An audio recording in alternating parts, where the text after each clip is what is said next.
Optimal minimalism. At this altitude, I can run flat out for a half mile before my hands start shaking. Can I ask you a personal question? Now would seem an appropriate time. What if I did the opposite? I'm a cybernetic organism, living tissue over a metal endoskeleton. Tim Ferriss Show. This episode of the Tim Ferriss Show is brought to you by Athletic Greens. I get asked all the time, if I could only take one supplement, what would it be? The answer is inevitably Athletic Greens. I view it as, and a lot of you now view it as, all-in-one nutritional insurance. I recommended it way back in 2010 in the 4-Hour Body, and I did not get paid to do so. I've been using it since before that, and I use it in a lot of different ways. I travel with it to avoid getting sick, or to help mitigate the likelihood of getting sick. I take it in the morning to ensure optimal performance, and overall, it covers my bases if I can't get what I need from whole food meals throughout the rest of the day. And if you want to give Athletic Greens a try, they're offering a free 20-count travel pack for first-time users. I nearly always travel with at least 3 or 4 of these one-dose bags. In other words, if you buy Athletic Greens as a first-time buyer, you now get, for a limited time, an extra $79 in free product. So check out the details at athleticgreens.com/Tim. Again, that's athleticgreens.com/Tim for your free travel pack with any purchase. This episode of the Tim Ferriss Show is brought to you by 99 Designs. 99 Designs is the global creative platform that makes it easy for creators and clients to work together. From logos to apps and packaging to book covers, just about anything can be found on 99 Designs, which is a go-to creative resource for any budget that I've used for many, many years now. 99 Design now offers, guess what, custom video, which is very exciting. They will match you with the right video professional to help you explain your product, spotlight a service, and bring your brand to life. And like I mentioned, I've used 99 Designs for all sorts of things. I've used them for book covers, some of the mock-ups for the 4-Hour Body, for example, which went on to become a #1 New York Times bestseller. Illustrations, beautiful illustrations, cover and inside illustrations for the multi-volume The Tao of Seneca, which you can find online for free. That is a collection of my favorite letters that I've read hundreds of times by Seneca, and other graphic design projects. Most recently, I used 99 Designs to update the illustrations and layout of my 5 Morning Rituals ebook, which is something that I offer as an incentive on my website for people to sign up for my free newsletter. The illustrations turned out fantastic, and I loved working with the designer who we selected for the project. You can check out a bunch of these projects. You can see real-life examples of what I've done and the stories behind them at 99designs.com/Tim. The number 99designs.com/Tim. 99 Designs will match you with the right professional for your project from their curated community of talented creatives and stay with you every step of the way so you love the outcome. So check it out. Head to 99designs.com/Tim to learn more and get started on your project today.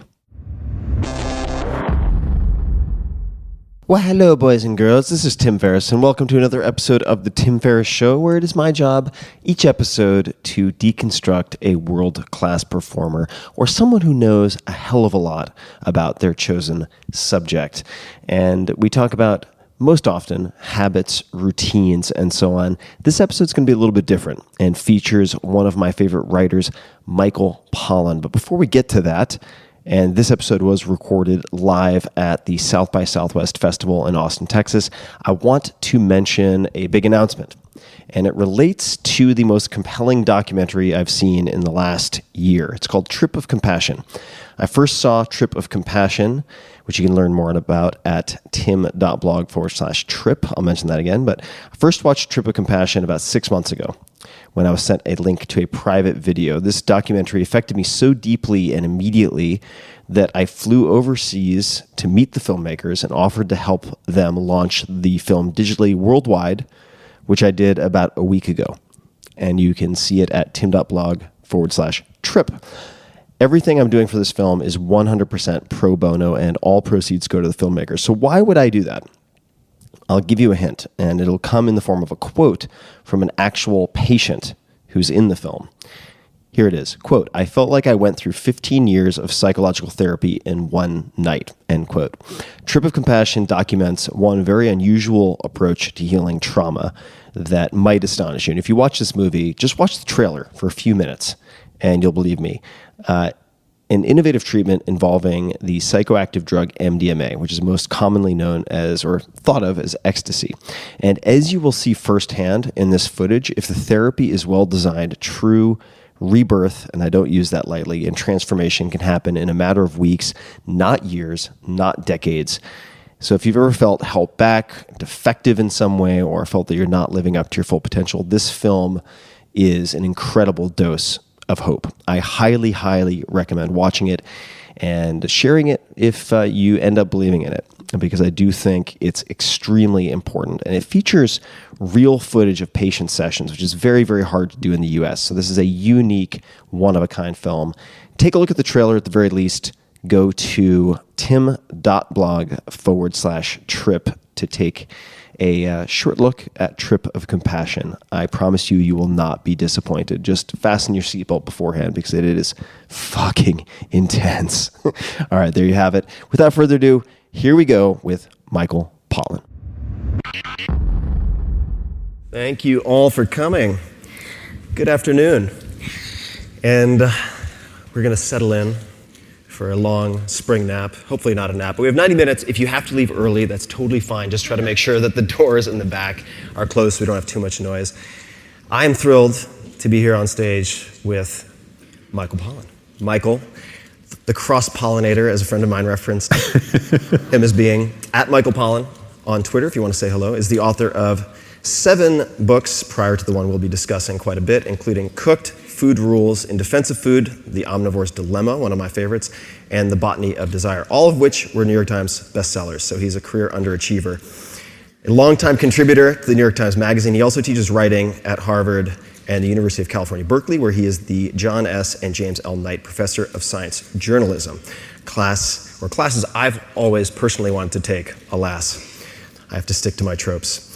In 2010, Time magazine named him one of the 100 most influential people in the world, and his newest book, which I have personally gifted to hundreds of people at this point, is How to Change Your Mind, subtitle, What the New Science of Psychedelics Teaches Us About Consciousness, Dying, Addiction, Depression, and Transcendence. Michael, thank you for being here. Thank you, Tim. Great pleasure to be here with you. Thank you. This is not the first time we've had an opportunity to speak. Met quite some time ago. Yeah. More than a handful of years ago. And I thought that in this session we could cover some basics, some fundamentals of the subject matter of the new book, and then stretch outside of the confines of the book and talk about some recent developments and learnings since the publication. So let's begin with defining a term, psychedelics. What are psychedelics? Well, psychedelic is a term coined, it sounds like a 60s term, but it's actually a 50s term. It was coined in 57 by an English psychiatrist named Humphrey Osmond, who was in a dialogue with Aldous Huxley, who wrote a very famous book about what were not then known as psychedelics, called The Doors of Perception, where he recorded his own mescaline trip. And he worked very closely with Humphrey Osmond, trying to understand these new substances, because they just kind of were sprung on the West in the 50s, and no one really understood them. And they went through this process of conceptualizing these strange molecules. And at first they called them psychotomimetics, because it appeared to imitate psychosis. And the thinking at the very beginning, this is the early 50s, was that these chemicals were a very good way to help the therapist understand the mind of the madman, the schizophrenic, and allowed you to put yourself in his shoes or her shoes. And it sure looked like psychosis, right? I mean, people were seeing things that weren't there and hearing things that weren't there, and they were feeling their personalities dissolve. But then the shrinks themselves started trying the drugs, which was very common then. It was actually considered the responsible thing to do if you did drug research, is try it on yourself first. Now it's considered unethical. And they said, you know, this feels much better than psychosis. And they were having these often ecstatic experiences. So they had this discussion like, well, we need a better name. And in this debate, actually, it was Osmond who came up with the better word, which is essentially it combines the Greek word for mind, psyche, and delic, delos, is manifesting. So it means mind manifesting. It's vague in a way, but it's suggesting that these drugs bring the mind into kind of an observable space. And that name has kind of stuck, although there have been efforts to rebrand them post-60s as entheogens, which means the God within. But that seemed a little religious to some people. So I decided I liked the word psychedelic, and I would try in my book to rescue it from all the incrustation of 60s, Dayglow, acid rock, all that stuff, and see if we could reclaim it, because it means the right thing.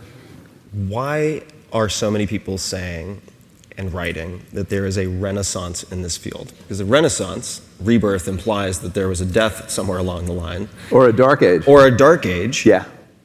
So give us some context as to why there is a renaissance and why one is necessary. Yeah. Well, like a lot of people, I sort of assumed that psychedelics were a product of the 60s. That's when you first heard about them. That's when the public first heard about them in a serious way. But in fact, there had been 15 years of very promising research into these compounds.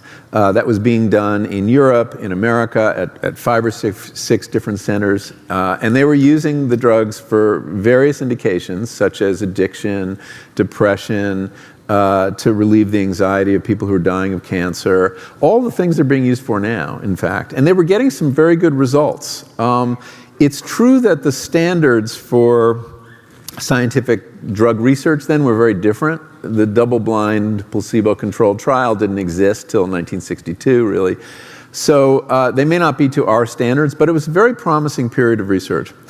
And then in the 60s, when the drugs were embraced by the counterculture, I mean, the way the narrative's usually told, they escaped the laboratory. But actually, they were thrown over the wall of the laboratory by people like Timothy Leary and others. And as the counterculture basically adopted these drugs, it became very difficult for the researchers to continue studying them, especially when there was a turn against them in 1965 approximately, and you have this moral panic about psychedelics, that, they're leading to bad trips that are landing people in psych wards, which did sometimes happen, that they were, and then there was a lot of medical risk. That was, there was a big study came out saying they scrambled your chromosomes. It was retracted within weeks as faulty science, but nevertheless, that stuck. There were stories about people staring at the sun till they went blind. Turned out to have been complete urban legend made up by the commissioner of the blind for the state of Washington, who was hoping to discourage psychedelic use. He lost his job. And the media, which had been very pro-psychedelic all through the 50s, Time Life, Henry Luce's empire, ran article after article about how promising these substances were. And in fact, Henry Luce himself and his wife, Claire Booth Luce, had been treated with LSD in LA, where there was a lot of that work going on. But the media, as it's wont to do, turned on a dime, and they decided to start demonizing these drugs. And it was partly because the media often follows the government, and the government was turning against them. President Nixon regarded LSD as one of the reasons that boys were not willing to go fight his war in Vietnam, and he may have been right. He really saw. It was unprecedented, right? In general, for most of history, if you send an 18-year-old male to die in a war, they just go. They don't ask any questions. That's the history of warfare. Suddenly, they were like, no, I don't think this is such a good idea. Is this a just war? Is this something I want to fight for?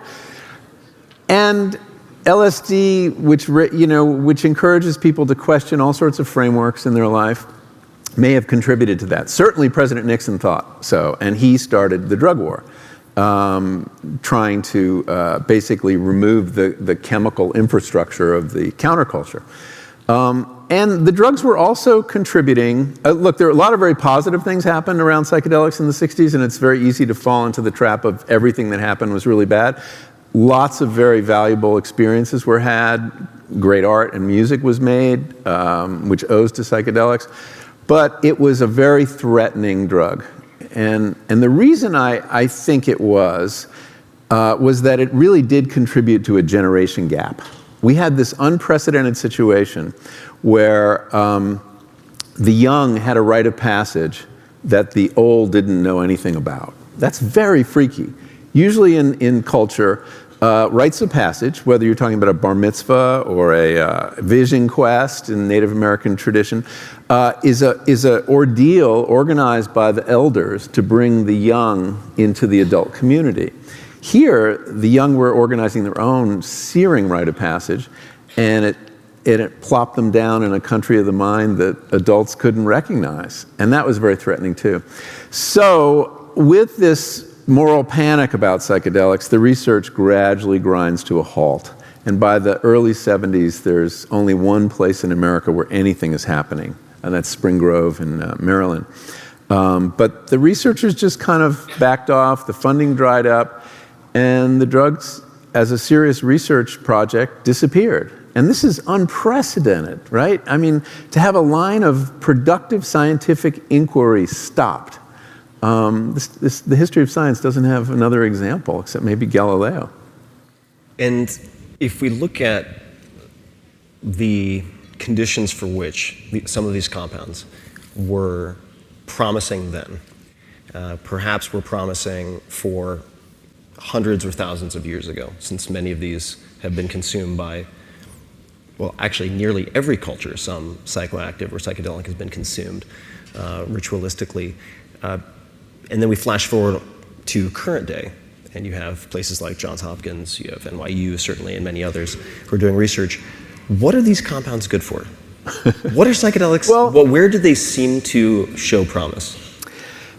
You know, most of the researchers in this renaissance, and it's good you mentioned Johns Hopkins, because they really drove a lot of this research. A very good and prominent researcher named Roland Griffith, who we both know, who had been studying drug abuse for years and years, got very interested in psychedelics and drove that agenda there. And it's interesting, he got interested in it because he had had his own mystical experience in his meditation practice that got him very curious about consciousness. And so he began with a study that had no medical benefit or use at all, which is, could you use psilocybin, the active ingredient in magic mushrooms, to occasion a mystical experience? And there's a definition of that William James helped develop, that would have enduring value for somebody's life. And he proved that in 2/3 of cases you could do that. And then he went about, and other people too, well, okay, how might that experience benefit people who are struggling with mental illness? The first and most beautiful study they did there was with people who had cancer diagnoses. And that's really what got me interested, and that was really the germ of the book, was interviewing people with terminal diagnoses who were paralyzed by fear and anxiety at the prospect of their death or their recurrence in some cases. And they had these transformative experiences that, in many cases, completely removed their fear. It was the most astonishing thing. So that was one important indication, picking up again on work that had been done in the 60s. And then there were the scores that were measured in that test included anxiety and depression. So there was a signal there that there's some value in depression. So right now there's a lot of work going on, and there will be some very large trials trying psilocybin for depression, both major depression and treatment-resistant depression. Addiction, it's shown a lot of benefit. In the 50s and 60s, it was used to treat alcoholics. Appears to have about a 50% success rate, according to the meta-analyses. It's being used with striking success in a small study of smokers at Johns Hopkins and a study of alcoholics at NYU. It has, I think, great potential for eating disorders, and I think they're going to try that at Johns Hopkins. Let's see, any kind of behavior change. I think one of the things these drugs do is make it possible to break out of loops, repetitive loops and destructive narratives about yourself. I can't get through the day without a cigarette. I'm unworthy of love. These stories we tell ourselves, we know where we tell those stories in the brain, and that is part of the brain that the drugs seem to quiet. And it gives you a chance, basically, to get out of whatever destructive grooves of thought you're in. So that suggests that all kinds of behavior change, obsessive compulsive disorder, which has been trialed in a small pilot study, eating disorders, as I suggested, gambling, conceivably, all the different forms of addiction, telephone addiction, which those are studies we can all qualify for. So there's a range, and I think that we don't know yet. It's very important to point out that, yes, we've had pilot studies, phase 2 studies of anxiety and depression in the dying, but we haven't had a big study of depression yet, and we'll have to wait and see. But there's certainly reason to be hopeful. And for that reason, there is a lot of excitement in the mental health community about the potential of having a new tool. And with the exception of ketamine, which was just approved last week, there has not been a new tool in the treatment of depression since the antidepressants back in the late 80s, early 90s. And they don't work very well for many, many people, and they don't work long term, and people don't like being on them, and they're addictive. So the idea that you could have a treatment that really involves one or two big experiences, and these are, we should probably define, they're guided psychedelic experience. Nobody's writing you a prescription and you're not going home with a pill of psilocybin. But you're with a guide the whole time, a trained therapist who prepares you very carefully for what's going to happen, creates a very safe environment, sits with you the whole time. And in these studies, it's a male and a female, usually a dyad. And then helps you integrate the experience, make sense of it after. So this is not a recreational psychedelic experience. And you're wearing eye shades too, and listening to music on headphones. So you're encouraged to really go inside rather than dealing with all the fireworks, sensory fireworks going on. There's great reason for hope, but it is still that. We haven't proven this. How do scientists who are engaged in researching these compounds, or people from the underground, and certainly you've spent time with some highly experienced facilitators, let's call them, on the underground, who have done thousands of administered sessions, how do the people you respect explain how these compounds have the duration of effect that they do? In other words, you have these people, the patients, going through, let's just call it a 4 to 8 hour experience. They have preparatory sessions, which are sober. They have integration sessions, which are sober. Maybe some type of psychotherapy. They have 2 or 3 of these sessions, and in some instances you see months or years of durability of effect as it relates to, say, addiction or compulsive behaviors. And you alluded to this, but which may appear to perhaps be variations of the same dysfunction, right? Which is partially why this default mode network being not necessarily deactivated, but kind of down-regulated is very interesting. How do they explain the duration of effect? Because clearly the half-life of these compounds... Yeah, they're out of your brain in 6 or 8 hours. And so it's not a purely psychopharmacological effect. It really is the experience you're having. You're administering a certain kind of experience, and it's very powerful. It's kind of like a reverse trauma, in a way, right? It's a big event in your life, and many of the people who undergo this treatment say that this is one of the 2 or 3 biggest experiences of their lives that they compare to the birth of a child or the death of a parent, which is astonishing that a pill could have such a profound effect. So you really have to look at the phenomenology of the experience, which when it works best is what they call a mystical type experience. I think what's central to that, though, is an experience of ego dissolution, of complete depersonalization. It is your ego, in a way, that that writes and enforces those destructive narratives very often. And if you can shut it off for a period of time and realize that there's another ground on which you can stand, that you're not identical to your ego, that you can get some perspective on it, that I think is very positive. The ego builds walls, right? It isolates us from other people. It isolates us from nature. It's defensive by definition. And when you bring down those walls in the psyche, what happens? Well, you merge. You merge with something else. There's less of a distinction between you and the other, whether that other are other people in your life or the natural world or the universe. And so these lines of, as the doors of perception open, as Huxley said, these lines of connection, there's this incredible flow. And it sounds banal, but very often what flows through those connections is love. Powerful feelings of love and reconnection. I say this based on all the interviews I've done and the experiences I've had myself. But a lot of the problem with depression and addiction is disconnection, right? I mean, addicts get to the point where their relationship to that bottle is more important than their relationship to their children, to their spouse. It's an astonishing thing. And the drugs appear to help people reconnect. So yeah, you're only having this temporary experience, but it has this remarkable authority. And that's one of the most curious things about it. William James called it the noetic quality of a mystical experience. And that is the belief that whatever insight you've had, whatever epiphany you've had, is not a subjective opinion or idea. It's a revealed truth. It's actual knowledge.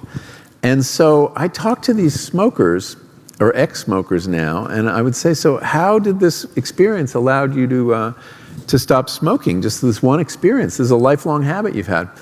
I remember this one woman, she was an Irish woman, she was about 60, and she said, well, I had this incredible experience, and I sprouted wings, and I flew all through European history, and I witnessed all these great scenes in European history, and I died 3 times, and I saw my ashes, my smoke from my body rise on the Ganges, and I realized, God, there's so much to do and see in the world that killing yourself with cigarettes is really stupid. Now, probably she had thought that before, and people had probably told her that smoking was stupid. But she believed it in a way she had never believed it before. And it has something to do with, I think, the way psychedelics, this is at high dose, dissolve the subject-object duality. Everything's objective. Or means the same thing, everything's subjective. You don't have this idea, well, that's just an idea in my head, and that's not out in the world. It's all of a piece. So it's a real reset of the mind, and which is very hard for conventional therapists and psychiatrists to grok. I mean, it's a weird idea that a single experience could have that effect. But if you think that a single trauma can put your mind on a new path, perhaps permanently, unless it's treated, whether it's a sexual abuse or a bomb going off or a crime being committed. I mean, the mind has certain moments where right-angle turns happen. And perhaps it can happen in a positive way as well as a negative way. Yeah, absolutely. That's worth a clap. Michael, you and I have spoken both in conversation that's being recorded, but also over meals and such, about the activity on the scientific front, a lot of the developments that you're seeing, and you've also had a tremendous influx of feedback, maybe pushback, since the book came out. And I want to explore all of that with a handful of questions, but let's start with getting granular on psychedelic and perhaps naming a few names. So within the umbrella of psychedelics, I mean, you have different chemical classes, which we don't necessarily have to get into, but the tryptamines, phenethylamines. But if you were to look at, say, some of the usual suspects, so you have LSD, you have psilocybin, as you mentioned, we have DMT, ibogaine, and then DMT, often confused, we have NN-DMT or DMT, then 5-MeO-DMT, ibogaine. You mentioned ketamine earlier, which is I think it's one of the 10 most essential medicines according to the World Health Organization as an anesthetic, but at sufficient enough doses has a psychedelic effect. Which of these compounds have most captured your curiosity and why? Well, and it doesn't have to be limited to that list. Yeah. We didn't really get into mescaline containing plants or mescaline itself. You know, I focused a lot on LSD because of its importance to the social history of psychedelics. And it's one of the most powerful, long-lasting psychedelics, but it's not being used in research in this country. Mostly for practical and political reasons. It's very controversial. Everyone's heard of it.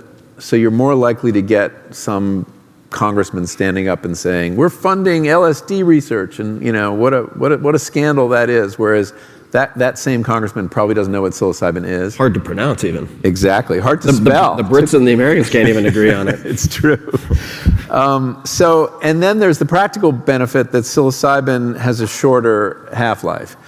And the importance of that is that, you know, you can fit it into a therapist's workday, right? Instead of a 12-hour trip, paying overtime, you know, I mean, it's a long trip. Psilocybin is like 4 to 6 hours. So you can fit it in. I mean, as psychedelic therapy is going to be very hard to fit into psychotherapy as we practice it, but it would be much harder if you're talking about 12-hour trips. But you could get the same effects probably on LSD. It has much more association, though. You'd have to deal with since set and setting are so important with all psychedelics, people bring a lot of baggage to LSD. I mean, that was the one I was most frightened of, you know, personally, because of everything I'd heard. There is very little. The research on DMT is essentially ayahuasca research. DMT is the psychedelic in ayahuasca, and there is some work being done, especially in Brazil, to try ayahuasca as a treatment for depression. It's a tricky one though because there are too many variables. It's two plants. Hard to standardize. It's like an old-fashioned. And yeah, exactly. It's like an old-fashioned. I asked a researcher in Brazil. Not in its effects, just to be clear. I asked this researcher who was doing a very interesting study with the urban poor in Sao Paulo and giving them ayahuasca. And I said, "How much are you giving them?" And he said, "Well, I have no idea." No, he said, "I just asked the shaman how much to give them each." Now, I don't think you can get published in JAMA with a study that's like a shamanic dose of ayahuasca was. So that's hard to study, but worth studying, I think. I mean, everything about psychedelic research is a square peg in the round hole of both reductive science and mental health care as we practice it. DMT in the chemical form is a very fast-acting and short-lived psychedelic, which some people think might have some value. In Earth time. In Earth time, yeah. That's right. It's an eternity by other scales, or another dimension.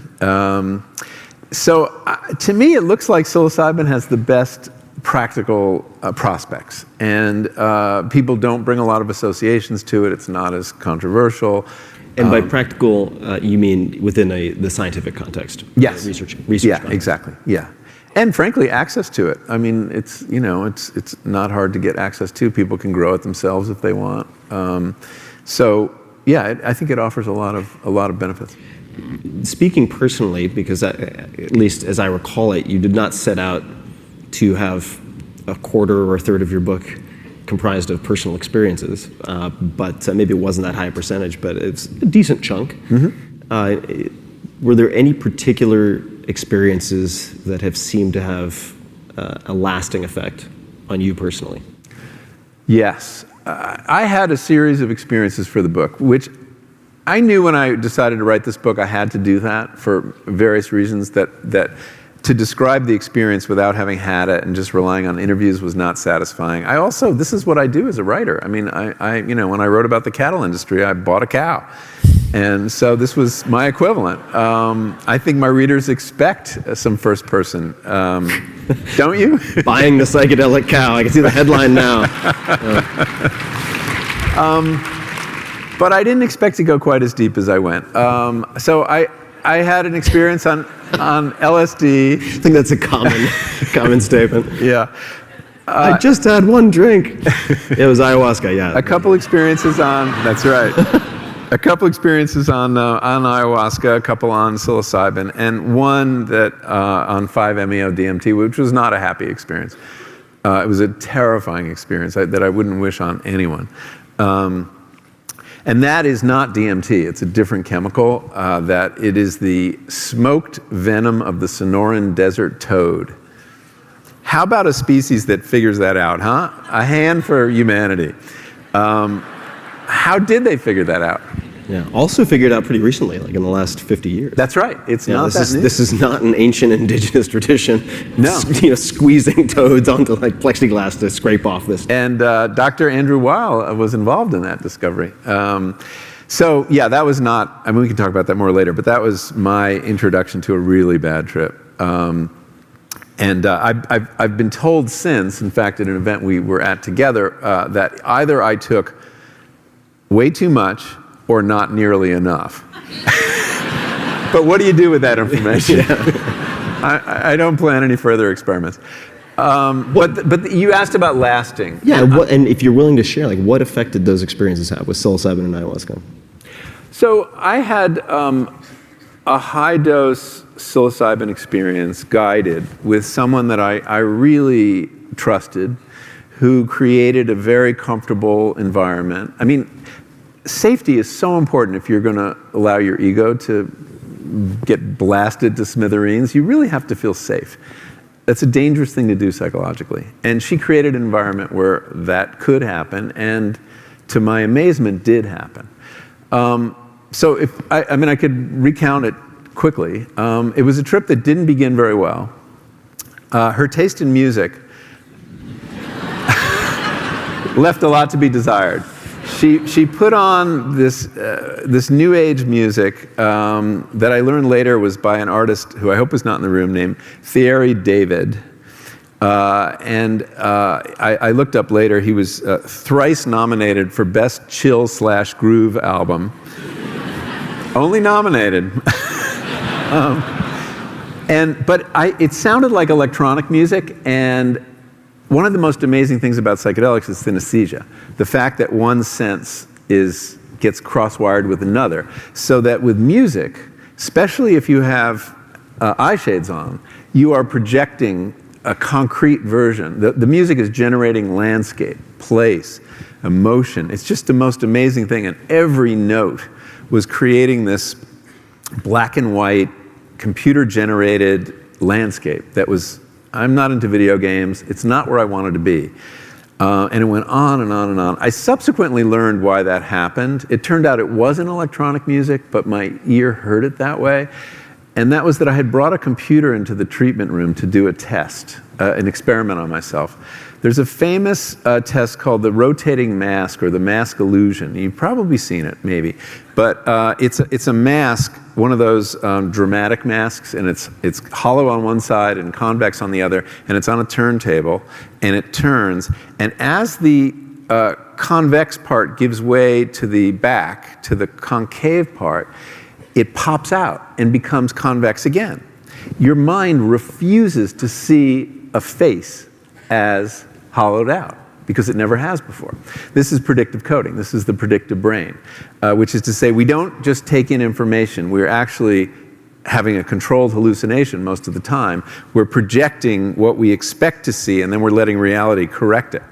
So this is a classic case of the brain providing a fictional version of what it's seeing. But that's pretty adaptive because, hey, most faces are not hollow. Almost all faces are not hollow. But I had read that schizophrenics, the illusion doesn't work on them. I mean, it doesn't pop out. They see more truthfully. And people on high-dose psychedelics, also, it doesn't pop out. So the predictive coding, that handshake between the model in your head and the sense information coming up from your senses, breaks down. And I thought, wow, that's really cool. I'm going to test this on myself. So I brought that imagery into the room, and it completely infected the whole experience. Now, just very quickly, the test, when I did it once, didn't work, did it twice, didn't work. Third time, when I was at the highest, the peaking of my dose, I opened it up, I pressed the button, and the thing started rotating, and then it just melted. I mean, so it was a bust. I mention all this to say that it was not entirely a happy trip for this part. I really felt trapped. At some point, I took off my eye shades because I had to reconnect with reality. I was feeling claustrophobic, and it was this amazing, this woman's loft was just like jeweled with light. It was just incredible. And I had to pee, so she kind of walked me to the bathroom. I was a little, wobbly in the legs. And I get to the bathroom, and I'm not going to look at the mirror because I don't know what I'm going to see. And I mentioned this to an audience in England, and someone says, yes, trip face. To be avoided. Oldest trick in the book. I peed. I produced this spectacular crop of diamonds. Very proud of that. I make my way back to the woman I call Mary in the book, that's obviously not her real name, and she asked me if I'd like a booster dose. And I had originally said I was going to go up to a certain dose. I was trying to basically mimic the Johns Hopkins dose using real mushrooms. They use synthetic psilocybin. And she squatted next to me, and Mary is very Nordic looking. She's got long blonde hair, parted in the middle, high cheekbones. And I looked at her, and she had been transformed into a native Mexican, indigenous, a Mazatec Indian. And I knew exactly who it was. It was Maria Sabina, who's this legendary character who gave the first Westerner a psilocybin trip in 1956. And so Mary's hair had turned black. She had leathery brown skin and a wrinkled brown hand as she handed me this mushroom. I didn't know whether I should tell her what had happened to her. I did later, and she was so proud because it's one of her heroes. I go back under, and I'm still seeing Video Game World, and I asked Mary to change the music. We finally agree. She puts on some Bach, this beautiful piece of music called the Unaccompanied Cello Suite in D minor. It's the saddest piece of music in the repertoire. It's amazing, amazingly sad. And I look out, and I see myself burst into a cloud of little Post-its, like confetti. And that's me, and I'm gone. I'm just completely gone, yet I'm perceiving it. And I didn't understand this new perspective that opened up. I mean, I'm using the first person, but it wasn't exactly me. I'm just kind of objectively watching myself, and then I looked out again, and I've been transformed into a coat of paint on the landscape, or butter. I've just spread in this very thin layer. And it was fine. I wasn't upset. This other perspective was so calm and reconciled to what had happened. And it was one of the most amazing experiences of my life. And so I no longer had a self. And what then happened was I merged with this piece of music. I became one with this, it was Yo-Yo Ma, and I could almost feel the horsehair of the bow going over my skin. And then I felt like there was no space between me and this music. I was it. And it was an astonishing experience. It was ecstatic in the literal sense of I wasn't in my usual body, but it wasn't happy. It was sad. It was incredibly sad. And it was all about death.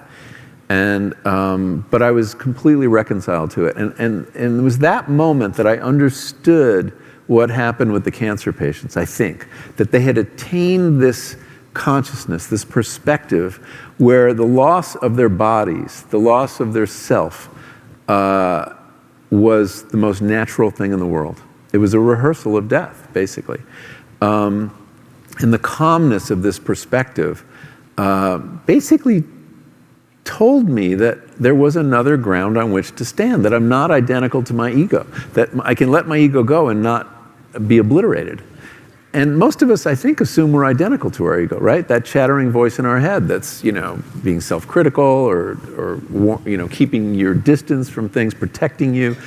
And we think that when that voice goes quiet, we're dead. But in fact, that's not true. The ego is one character in this drama inside your head. And that was valuable. And I went back the next day for my integration session, and I said to Mary I told her what had happened, and she said, "Isn't that worth the price of admission?" And I said, "Yeah, but my ego is back in uniform, back on patrol. I'm back to baseline." Going back to your point about enduring changes. And she said, "Well, you've had a taste of that perspective, and you can cultivate it."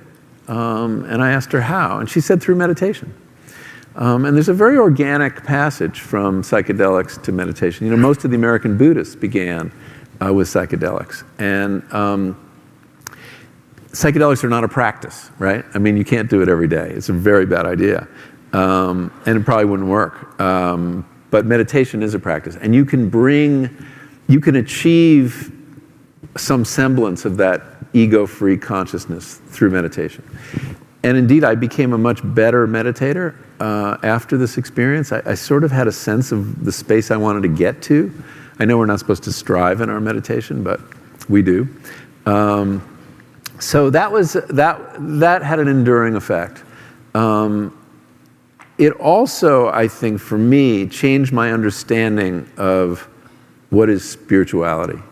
And I was really not a spiritual person when I started this. I had described myself as spiritually retarded, and I think that is true. And part of that was because I'm very much a materialist in my philosophical outlook, that, nature is all that there is, and everything can be explained as, a result of the laws of nature and energy. But it turns out, so I thought to be a spiritual person was to believe in the supernatural, and I was allergic to that. I didn't believe in the supernatural.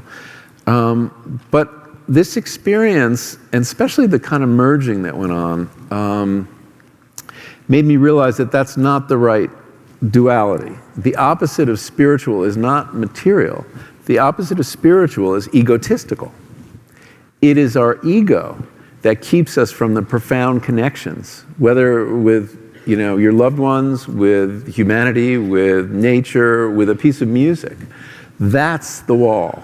And if you can bring down that wall, that to me is what spiritual experience is. So that was a big takeaway. For me, that was the biggest takeaway of the book. So as you recount this story that we just heard, if say a talk therapist were to sit down and try to guide you through that, 10 years minimum. 10 years minimum, and it would also be very off script for many therapists to do so. Have you received much resistance after the book has come out?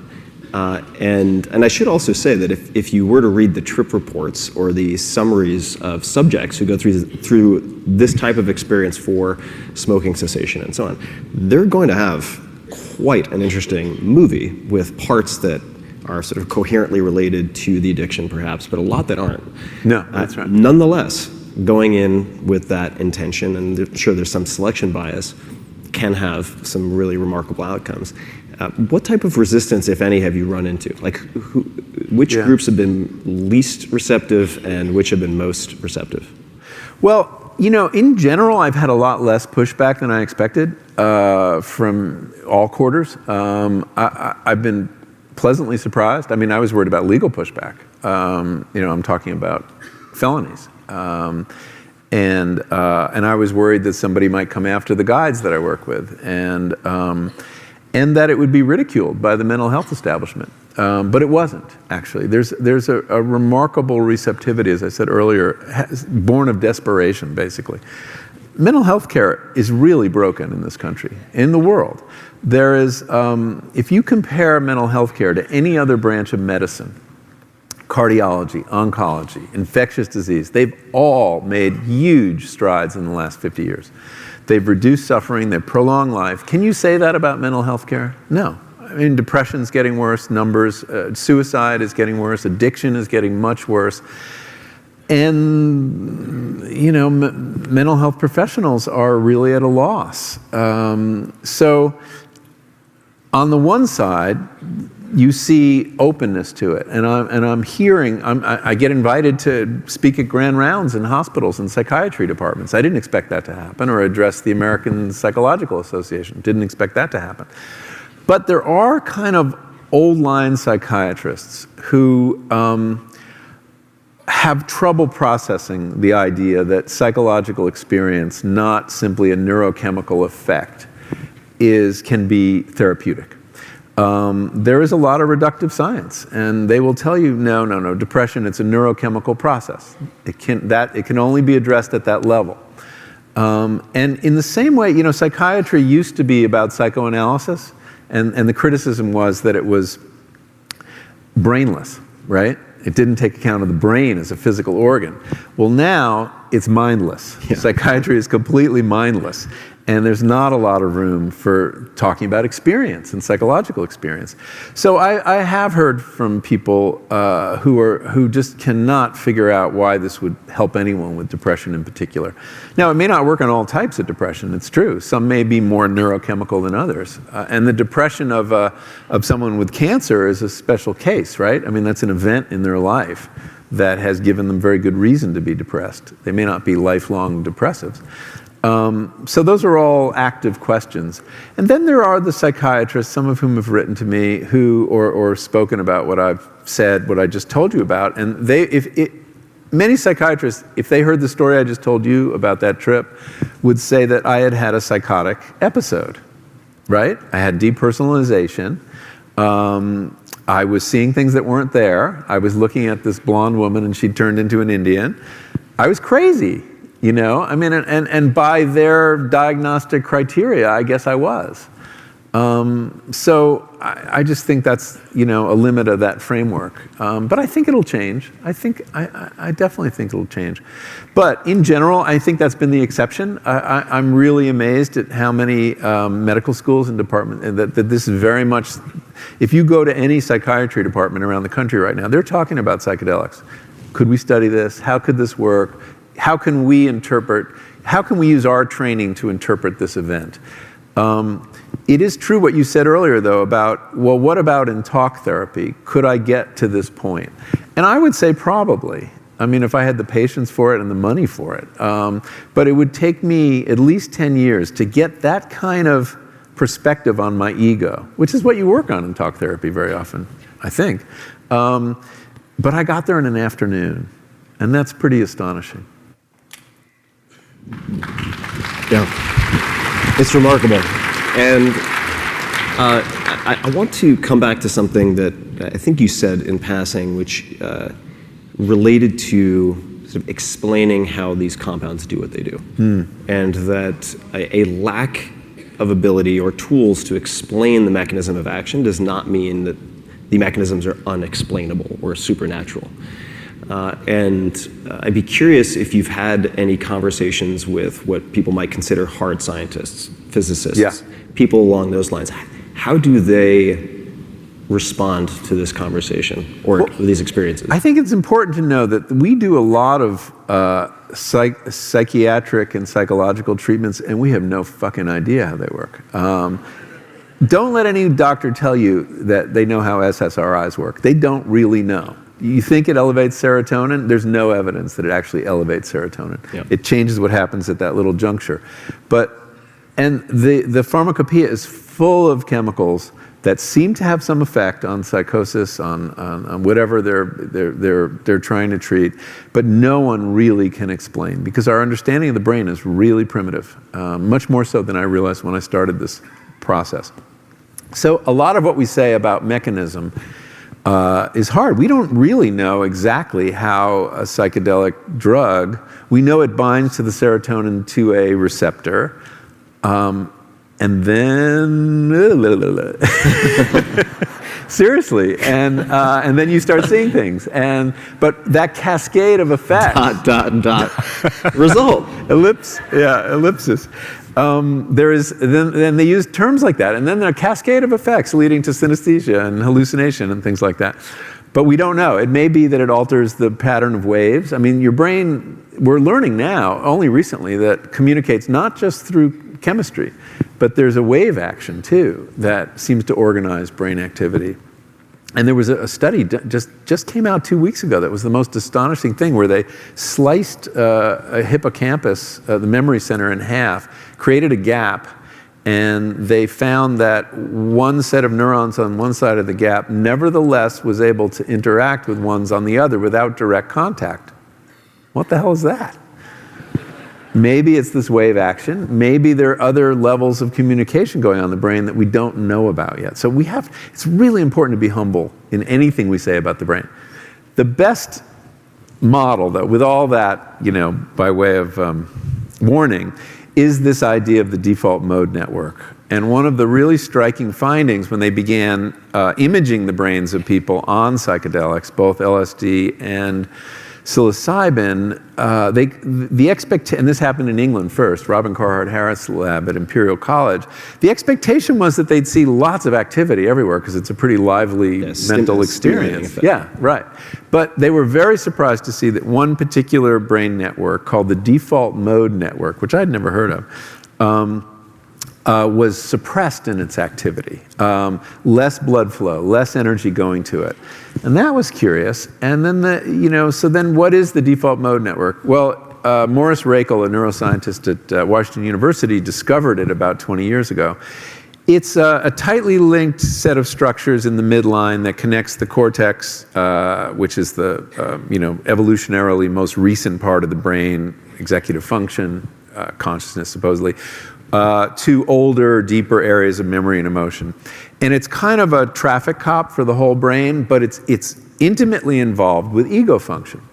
It is where time travel takes place, the ability to think about the future or the past. And if you think about it, without that, you don't have a self, right? Your self is your everything that's happened to you before that you remember and your objectives for the future. People who don't have a sense, don't have a memory, don't have a self. It's involved with self-reflection. It's involved with the narrative self, the stories that we tell ourselves. So, for example, there's a part of it called the posterior singular cortex that if I showed you a list of adjectives, patriotic, handsome, chubby, whatever, I'm just being hypothetical. Thank you very much. I said handsome. Oh, thank you. It would not light up, right, if you just read that list. Then I say, all right, think about how all those adjectives apply to you or don't apply to you. Boom, the posterior singular cortex goes into action. It's very self-referential. It's totally self-referential. So if the ego has an address in the brain, it's somewhere in this network. And this network is the one that gets quieted. When it does, since it has a kind of management function for the whole, as the ego does, other parts of the brain start talking to one another. And there's a two-page spread in the book where I show, using these Imperial College scans, what a brain on normal consciousness, how it's wired, and then how it gets rewired temporarily. And it gets rewired in a very novel way, like everything's talking to everything else rather than going through the orchestra conductor of the default mode network. So the curious thing about this is it was confirmed by scans of very experienced meditators. They put someone with 10,000 hours of meditation into an fMRI scanner, asked them to meditate, and then took pictures of their brains, and the scans looked identical. Their default mode network was suppressed. So, and of course, ego dissolution is one of the goals of meditation. So it's opening up these really interesting questions of consciousness. And what is the self? What is the self for? Do you need to have one? Would you be better off without one? Now, there are very good reasons to have an ego. The ego got the book written.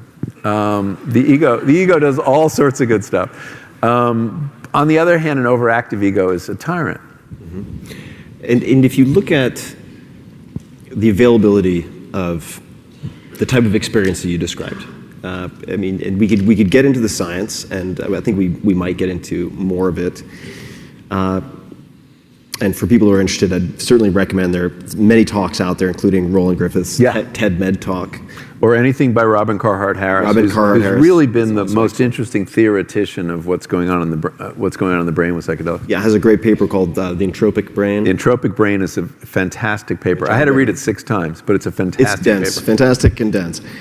So you can get an overview through those types of talks on the outcomes of studies applied not just to pathological conditions or addictions, but also to healthy volunteers for various purposes. And I think we'll see more studies looking at so-called normals, although... Healthy normals. Yeah, healthy normals, high-functioning neurotics.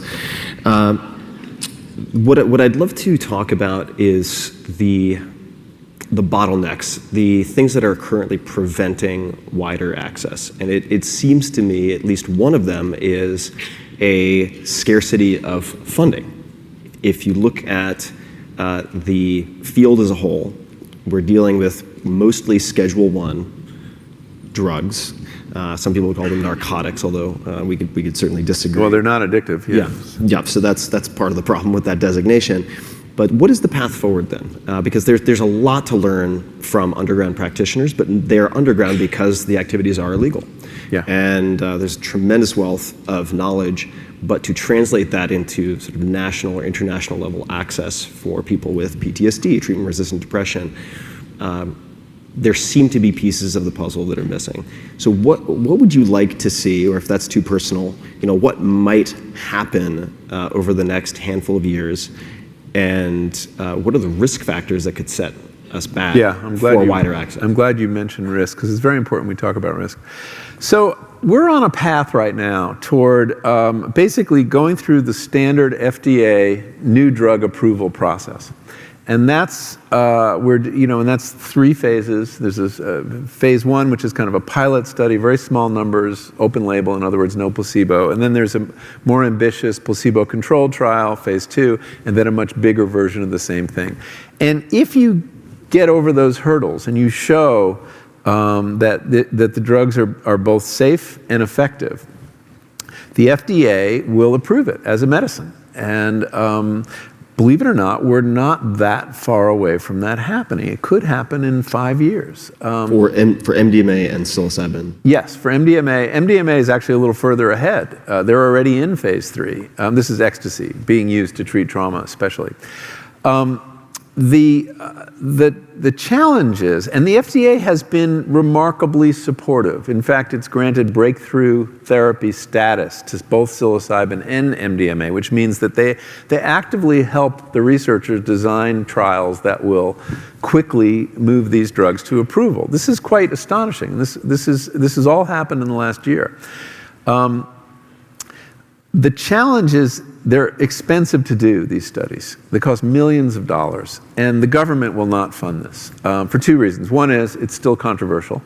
You could imagine people getting upset about tax dollars going to fund psychedelic research. But the main reason is there's no money for mental health research. The NIMH, which is part of the NIH, National Institute of Mental Health, has a budget of like $1 or $2 billion.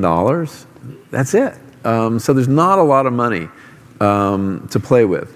So all of the psychedelic research being done so far has been privately funded by foundations and individuals who really believe that this is important work. And more people need to step up to finish this work. Which I just wanted to pause for one second, which I'd say, just for people wondering, is not just San Francisco, Haight-Ashbury, tech liberals at all, right? No. It's there are people in the tech community who... You have that, but you also have like Rebecca Mercer, you have Pritzker family. That's right. You have some right-wing money too, which is great inoculation, right? Rebecca Mercer has contributed to the MDMA work, and it's not a right-left issue. Yeah, these are bipartisan issues. Especially when it comes to treating soldiers for PTSD. And people in the pharmaceutical business have gotten interested in this. They see this, privately to help fund it. So there is money to move forward. It's not like it's stymied by a lack of money, but it will take a fair amount.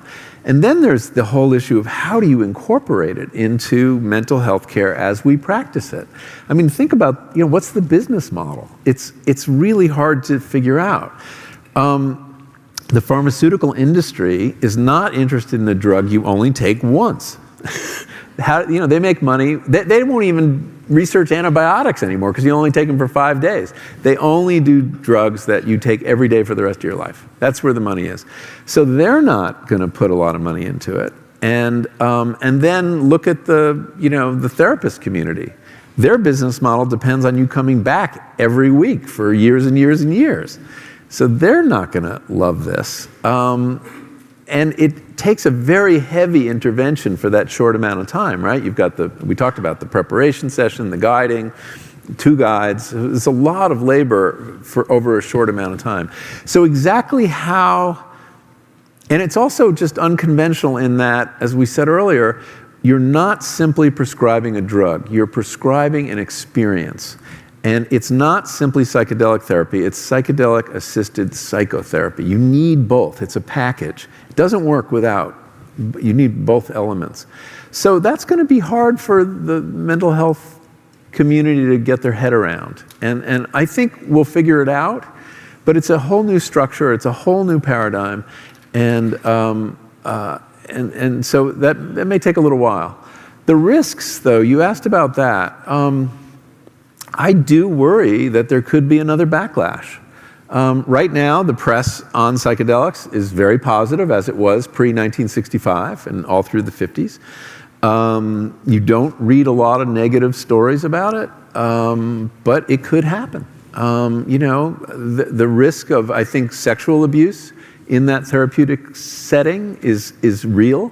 Here you have a situation where underground, you only have 1 guide usually. You don't have 2, so you don't have the chaperone function. And the person on the psychedelic is not in a position to defend herself or himself. And MDMA in particular creates this deep bond of trust with the therapist that an unscrupulous therapist could abuse. So I think that's a real concern. Can we do anything to hedge against that or to mitigate? Or any of the risk factors for that? Well, here's the problem with an illegal drug. I mean, the fact that the underground is underground, it's very hard to regulate something that is illegal. One of the best arguments for decriminalization or legalization is you can then set rules. You can have professional societies from which people can be expelled if they behave badly. You can have penalties. You can set standards. You can have a code of conduct. I mean, all these kind of things like other professions have. Doing that with an underground, even an underground that is, somewhat organized, and in fact does have a code of conduct. I read about that in the book. But who knows who's subscribed to that code of conduct? Lots of people are just declaring themselves psychedelic therapists. I think one of the big risks now is the demand is so great that there are unscrupulous people declaring that they're therapists, or people who simply are green and don't have enough experience and don't know how to react to a medical emergency, don't have that kind of training. So there are real risks going into the underground. And I say that having interviewed many underground therapists, some of whom I would not have entrusted my mind to. I mean, I didn't have confidence in them, but many of whom are professionals and are incredibly conscientious. So it's a mixed bag, but it's the Wild West, though. So you're taking a chance. In terms of generally the risks of the drugs, though, which I think it's very important to say a word about, and perhaps I should have done it earlier. Here's what we know: the physiological risks of psilocybin are remarkably light. We don't even know the lethal dose of psilocybin, okay? We know the lethal dose of Tylenol. You have many drugs in your medicine cabinet that have a lethal dose in the dozens of pills. Oh, sure. I mean, Tylenol's got the top 3 or 4 it kills a lot of fatalities. That's list right. For ERs. It messes with the liver. Yep. So there's no LD50. We don't know. They're not that toxic to the body. They raise blood pressure a little bit, heart rate, things like that. LD50 is if we give everybody in this room, 1,000 people, a dose that would kill 50% of you. That's LD50, which is determined for a lot of drugs. And we know that for most drugs, but we can't find it for this drug. There was an elephant that was killed with LSD once. What a horrible idea, right? Who's like, let's see how much you have to give an elephant to kill an elephant. I mean, but they were also they had to tranquilize the elephant to get him to play. So it may have been the tranquilizer. I'm sorry, I didn't mean to go down that path. But it horrifies me, that story. They're non-addictive. They're not habit forming. If you set up that classic thing with the rat in the cage and they have 2 levers, and one administers cocaine to their bloodstream, the other glucose, and the rat will keep hitting the cocaine lever till it dies. You put LSD in that setup and the rat will do it once and never again. Rats do not like to trip. I don't think humans like surprise trips very much either. Well, that's true. Have some apple juice. But this was a thing in the 60s, though. You know, dosing people. I mean, the Grateful Dead were famous for dosing anyone who came near their green room, which I think is an incredibly cruel thing to do. I just can't imagine that. But so the risks are psychological, the real risks, and they're real. And I think that using the drugs in a poor set and setting can lead to potentially psychotic breaks. There are people who have been tripped into schizophrenia. Would that have happened anyway? Probably. There's a phenomenon where before the onset of schizophrenia, which happens when you're around 20 very often, and then again around 30, is that you feel weird for a period of time and you start self-medicating. And so it can be kicked off by LSD, but also alcohol and cannabis. So we don't understand that phenomenon, but there are people who have trips that are so bad that they're traumatizing. And about 8% of the people who use psilocybin, not in a clinical setting, report seeking psychiatric help at some point after their experience. So those are real risks. They're mitigated to a large extent if you're in the care of an experienced guide who's prepared you properly and knows what to tell you if you do get into trouble. And I found that was the most useful, getting that kind of advice. You know, the flight instructions. The flight instructions. What do you do when something really scary happens? Well, don't run away. Or if you feel yourself going mad or your ego dissolving, go with it. Surrender is the basic takeaway. And that is the best advice for using psychedelics, I think.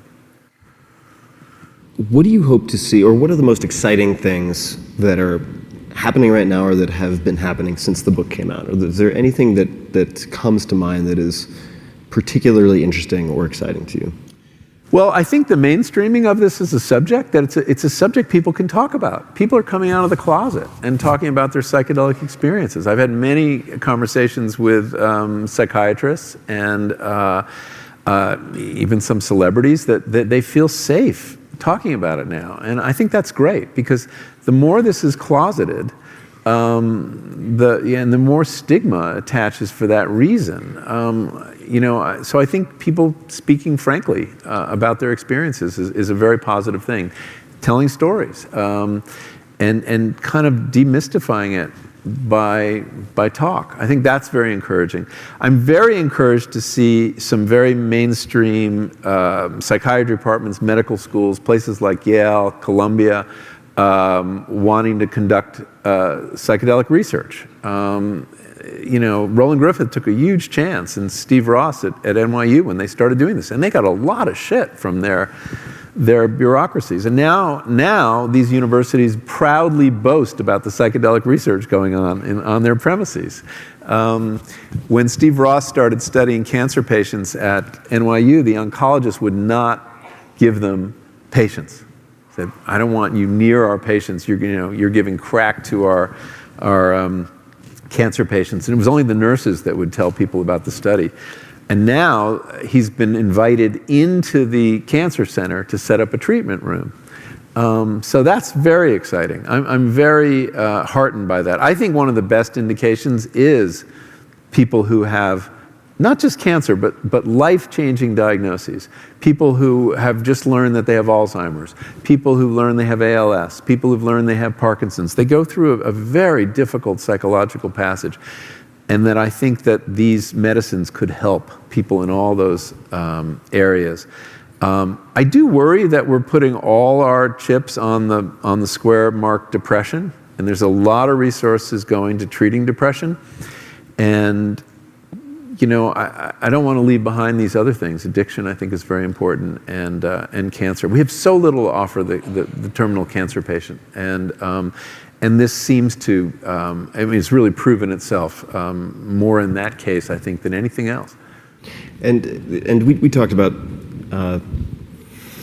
one aspect of maybe misperception of psychedelics or misrepresentation over lunch, which was, or rather a distinction that is helpful to make, and that is psychedelics are not a panacea. They do not treat everything. They will not pay your bills for you. But Well, they in do. my case, they well, have. actually, in your case, they do pay the bills. But in general, even that, you can't count on that. I can see the late night programming now. Just lay your Michael Pollan psychedelic blanket on your stack of bills. And in any case, what I was going to say is they do seem to hold promise for conditions that are frequently thought of as intractable or untreatable. Yes. And separate. I mean, one of the interesting things about this and separate, right? is that the indications, the forms of mental disorder that they seem to work best on. I was very skeptical of this panacea idea too, and I was interviewing Tom Insel, who was former head of the National Institute of Mental Health, and I said, isn't it a little suspect that the same drug would work for depression and anxiety and addiction? And he said, why? And I said, well, it's like, it's a panacea. And she said, no. He said, don't assume those conditions are so different. They may be a product of they may be different symptoms of the same mental formation, which is an excessive rigidity in the brain. They're all forms of stuckness. They're all forms of destructive narrative. And so we may learn something about the nature of mental illness in this research too, which is very exciting. And psychedelics seems to work on those kind of locked-in conditions that all are characterized by obsessive thinking to one degree or another. And as somebody said, who I interviewed, depression is regret about the past, anxiety is regret about the future. They're similar. They're very similar. And addiction and depression often go together. So I thought that was very interesting. But then there's so that's one end. If you think of mental disorder on a spectrum, and at one end you have those very rigid, closed down brain conditions, at the other end you have brains that are excessively chaotic or too entropic, to use Robin's phrase. And that's a schizophrenia, not useful for that. Personality disorder, probably not useful. Manic depression, less likely. And so that, we may see that a lot of the things it treats are the same thing. And he said that these words like depression, anxiety, addiction, these are DSM artifacts, right? We need to put a label on things so we can charge the insurance companies and, write our codes. He said, but they're artificial. They're totally artificial. And I didn't realize that. So one of the things that excites me most about psychedelics is, yes, there's a treatment here, potentially. And it could be very important and help us deal with one of the biggest problems we face as a civilization. On the other hand, they're also very interesting probes to understand the mind. And way back when, Stanislav Grof, famous psychedelic psychiatrist who did really great work in the 60s and 70s, he wrote this line, which actually got Robin Carhart Harris started and got me started in a way. He said that psychedelics would be for the study of the mind what the telescope was for astronomy or the microscope for biology. Now that is an audacious claim, but I no longer think it's crazy. And for those who are interested in where this is going, you mentioned that there is currently effectively a complete lack of federal funding. And there is some money, but what a lot of people may not realize, and what I didn't realize until a few years ago, is that even the most productive scientists working on psychedelics today spend, in some cases, upwards of half of their time writing grants for non-psychedelic studies to pay for their salaries. Yeah. So there is a certain survival mode that most of these groups experience, which makes it very hard to commit to the types of studies that the scientists and the world would like to see. That require staff for multiple years and so on. And most of that money is for drug abuse studies from NIDA, National Institute of Drug Abuse, and NIDA money is supporting like Roland's lab. Yeah, so there are studies that I'm aware of that are sort of yet to be funded related to whether it's opiate/opioid addiction or Alzheimer's disease, as you mentioned, which would also track cognitive parameters and so on.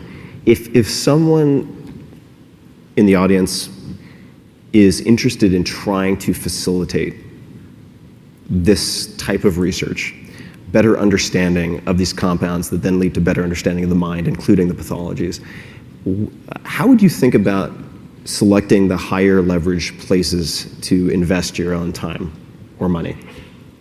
Well, if I had endless resources and felt, as a journalist, I can't contribute to this without creating all sorts of ethical quandaries for the publications I write for. But I would consider it a very good, highly leveraged investment to give money to one of the labs doing this research, whether it was Roland Griffiths or the UCSF work, which I think is really exciting, Josh Woolley's work, or NYU. These are relatively small investments that have the potential to have a tremendous payoff for the society. And I think that you will see more kind of charitable organizations of various kinds, grant-making organizations doing this. I also think, though, there's the pure science piece, which is really important. I interviewed, in the book, Alison Gopnik, this psychologist who's a colleague of mine at Berkeley, child psychologist. And she has she studies the mind of the child, which she thinks is an altered state of consciousness. And she said, if you ever want to experience an expanded consciousness, just have tea with a 4-year-old. And she really believes that kids are tripping all the time, up to about 4 or 5. And in a very specific sense, that they take in information in this global way that we don't. We have something she calls spotlight consciousness. And or the reducing valve. Or the reducing, exactly. It's the same metaphor. And it's also ego-driven consciousness. That's very pointed. We can block everything out. But kids have lantern consciousness. They're taking in information from all different sides. That's why you can't keep them on task. But they're doing something really important, which is exploring their environment and mastering it in a way we as adults cannot at a certain point. It's like learning a language after you're 10. It just gets much harder. So she's kind of got a very interesting model for could you use psychedelics to restore some of the qualities of children consciousness, the kind of creativity, the kind of problem solving that kids actually do better. We talked about the mask experiment and predictive coding. Kids don't have all those models in their head telling them what's likely to work or what's likely is happening. So they're taking in all that sensory information, and they're more creative as a result. Well, could you put us back in that head? So they're pure science experiments that I know she would love to do that need to be funded also. And I think there's a real potential to learn important things about consciousness. Basically, one of the ways you learn about any complex system is disturb it. And we now have this amazing tool for disturbing everyday normal consciousness and studying the results. So I'd love to see that happen too. And that's academic research. And I hope that there will be centers for psychedelic research at Johns Hopkins, perhaps at UCSF, where this work could be done, because I think the payoff could be tremendous. So I know you can't contribute to many of these things for all the reasons you outlined. I can, so if anybody's interested in helping to build centers at these universities, reach out to me. And just to give some concrete examples of how very little can go a really long way, you mentioned Josh Woolley, Brian Anderson, UCSF. They're looking at long-term, or I should say, treating long-term demoralization in AIDS survivors.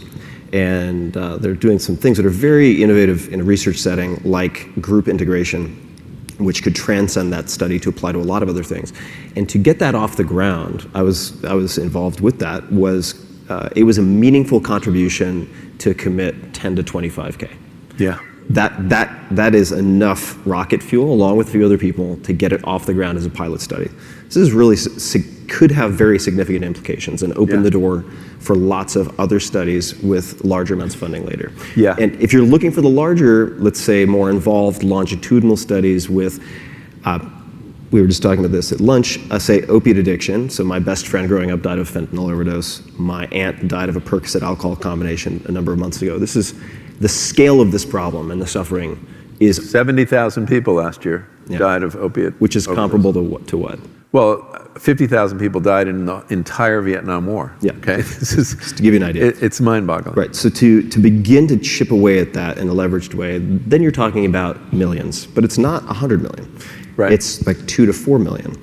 So in any case, this is a place where you can really potentially bend the arc of history, not necessarily only financially. One thing that I've wondered is if there are ways to sort of galvanize the space to get more researchers involved. Because 20 years ago, this was career suicide, or at least viewed as a dead end. It's ceasing to be labeled as such, but nonetheless, it's hard to get, say, salary, guaranteed salary for many, many years if you want to make psychedelics your focus. So offering, say, fellowships, if anybody is listening who may want to sort of galvanize with even lower dollar amounts, 50,000, 100,000, there are probably ways to do that. Or if you're a researcher, to actually look into spending more time on this, because as you pointed out, phase 3 trials with MDMA, which we could debate whether or not that is a psychedelic, just for simplicity's sake, let's call it a psychedelic, is already currently in phase 3 for PTSD. And for people who are interested in seeing what that looks like in practice, I also want to mention actually 2 documentaries briefly before I forget. The first shows actual therapy sessions that are MDMA-assisted psychotherapy sessions for PTSD, and it's called Trip of Compassion.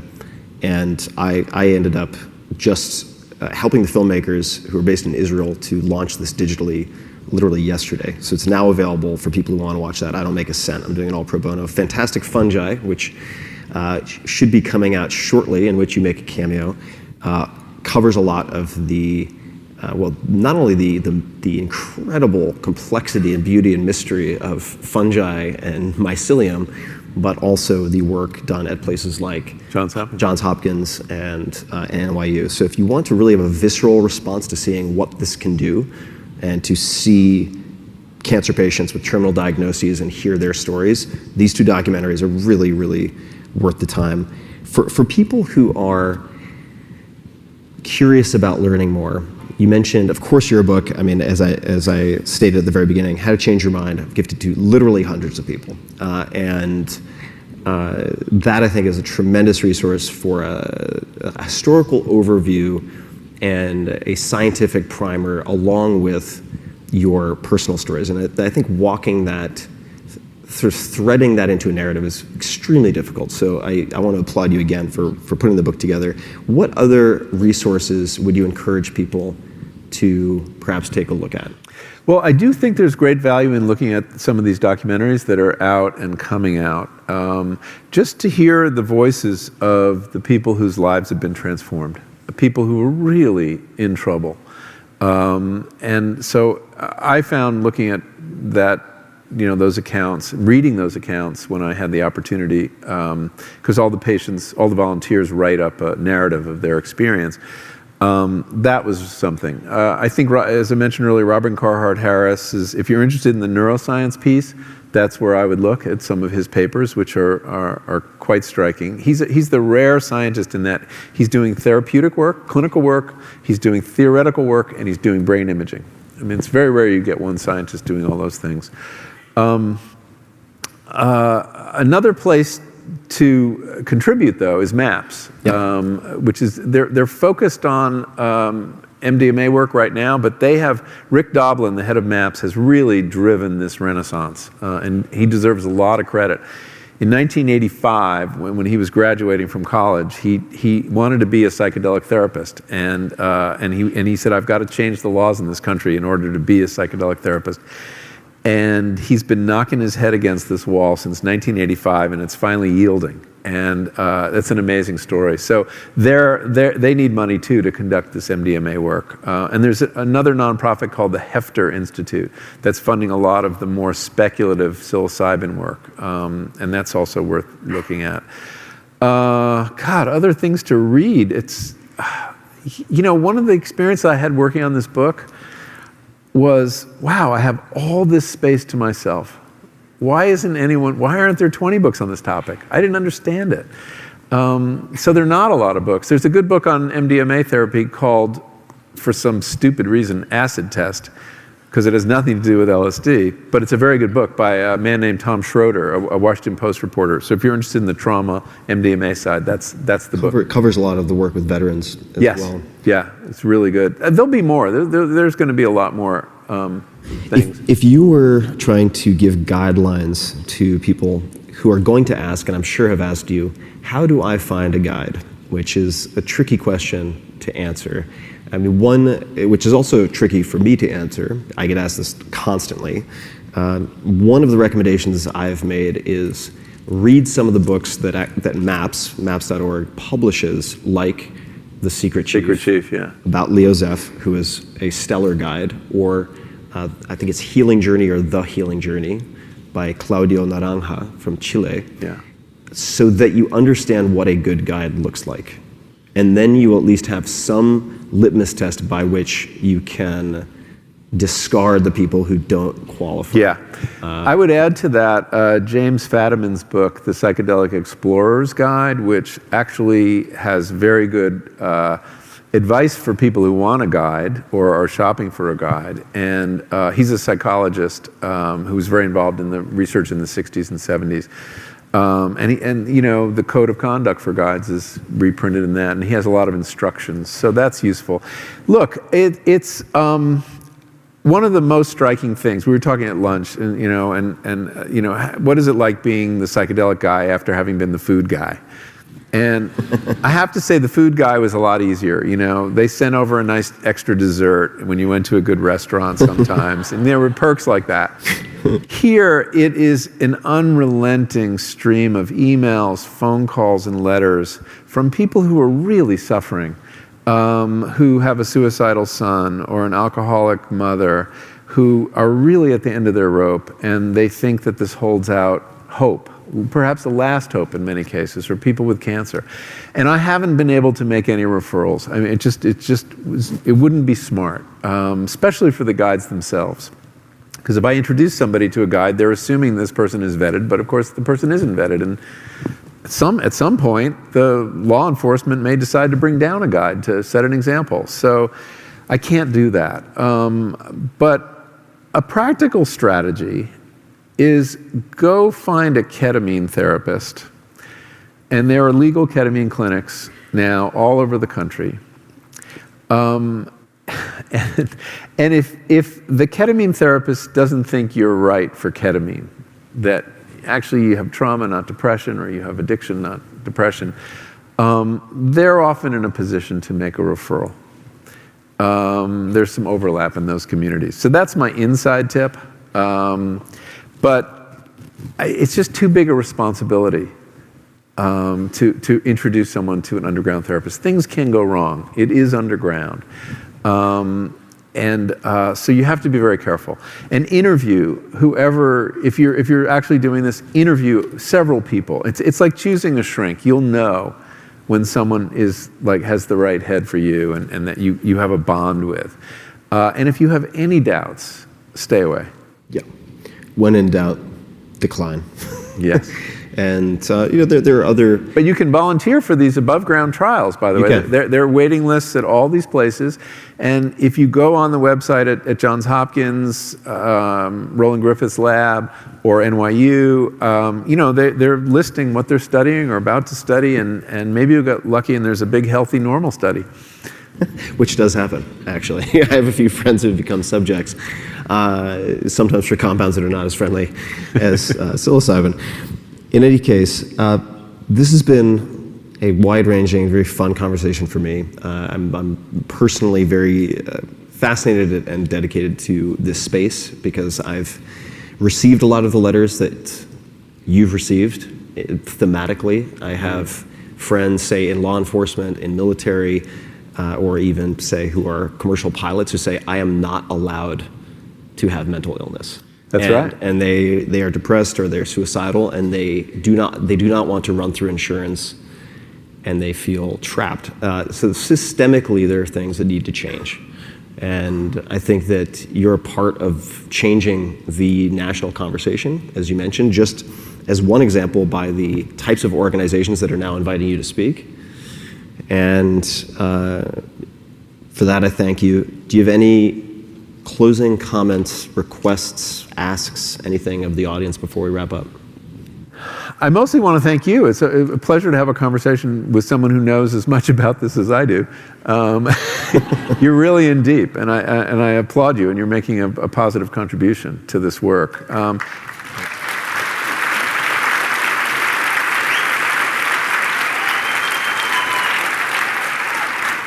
I guess I would say to the audience, please pay attention, follow this research, support it if you can, and if you decide to have an experience, safe travels. All right. Michael Pollan. Thank you, everybody. Thanks so much. Hey guys, this is Tim again. Just a few more things before you take off. Number one, this is 5 Bullet Friday.